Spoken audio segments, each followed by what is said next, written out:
आज 26 जनवरी है। आज 75वां गणतंत्र दिवस हम लोग मना रहे हैं। तो इसी उपलक्ष्य में हम लोग नेहरू पार्क में आए हुए हैं और इस नेहरू पार्क में देख सकते हैं ये नेहरू जी की मूर्ति है और उसके जस्ट नीचे हम लोग बैठे हैं। तो इस 26 जनवरी के उपलक्ष्य में हमारे दीपक भाई हमारे साथ हैं और कुछ दो शब्द बताएंगे आज 26 जनवरी के बारे में। तो सुनिएगा आप लोग दीपक भाई का, सुनाइए। जैसा कि आप सभी जानते हैं, भारतीय संविधान का निर्माण जब हो रहा था तो जवाहरलाल नेहरू जी का अहम भूमिका रहा है। संविधान सभा का संवैधानिक सलाहकार कह सकते हैं एम.एन. राव जी को। उनके विचारों को एक अमूर्त रूप दे करके जो संविधान के वर्ण में कुछ परिवर्तन हो सके, तो उसके माध्यम से बाबा साहब भीमराव अम्बेडकर जी ने अपने कलम से उन्होंने संविधान को एक अखंड भारत के रूप में पिरोया।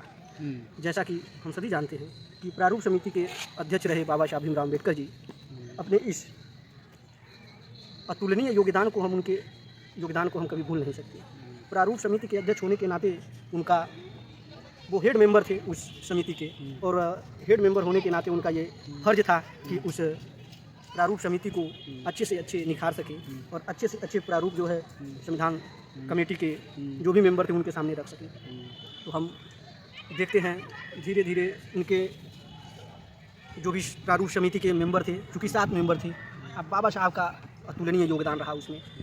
किसी मेंबर का स्वास्थ्य खराब होने के नाते उनका संविधान सभा में योगदान चूँकि उतना नहीं रह पाया, लेकिन बाबा साहब ने दिलों और जान से कड़ी मेहनत के बाद, कड़ी तपस्या के बाद उन्होंने अपने प्रारूप समिति के द्वारा मैटर को तैयार करके संविधान सभा के कमेटी के समक्ष रखे। तो इन्हीं सब मुद्दों को देखा जाए तो काफ़ी क्रांतिकारियों का योगदान रहा हमारे भारत में, और भारत को आज़ादी मिलने के पीछे भी उनका ही हाथ है। आज हम लोग इतने स्वतंत्रतापूर्वक इस चीज़ को सेलिब्रेट कर रहे हैं, तो यानी हमारे पूर्वज, हमारे क्रांतिकारियों का ही योगदान है, एक अतुलनीय योगदान है। हम उनको भुला नहीं सकते। वो हमारे सुनहरे भविष्य और सुनहरे अक्षरों में जो मढ़ित हैं और वो सदा के लिए अमर रहेंगे भी। तो इस तरह से हम इस चीज़ों को रेगुलेट नहीं कर सकते और उनके योगदान को हम भुला नहीं सकते। तो जैसा कि जब संविधान बन गया 26 नवंबर सन 1950 को संविधान बनके तैयार हो गया और 26 जनवरी सन 1950 को लागू हो गया। जब लागू हो गया तो बात उठी कि देश का सर्वोच्च शासन किसके हाथ में सौंपा जाए।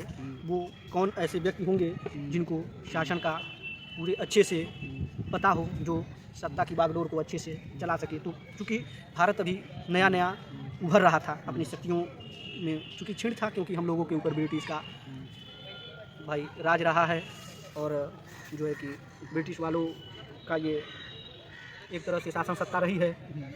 गुलामियों के बेड़ियों में बंधे हमारे भारतीय युवा आज अपने अभिव्यक्ति को व्यक्त करने की स्वतंत्रता मिल चुकी थी, और इस स्वतंत्रता को निखारने का समय आ गया।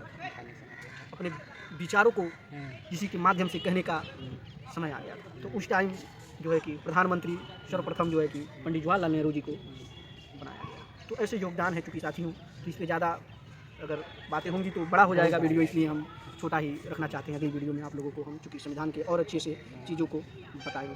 धन्यवाद। तो बहुत बहुत धन्यवाद दीपक भाई। जी जी जी आपका, आपने हमारे ऑडियंस को संविधान दिवस के बारे में इतना कुछ अच्छे से बताया। जी।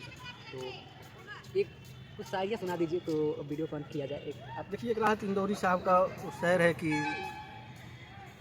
तूफानों से आँख मिलाओ सैलाबों सा वार करो, कि तूफानों से आँख मिलाओ सैलाबों सा वार करो, मल्लाहों की चक्कर छोड़ो तैर कर दरिया पार करो। वाह, क्या बात, तैर कर दरिया पार करो।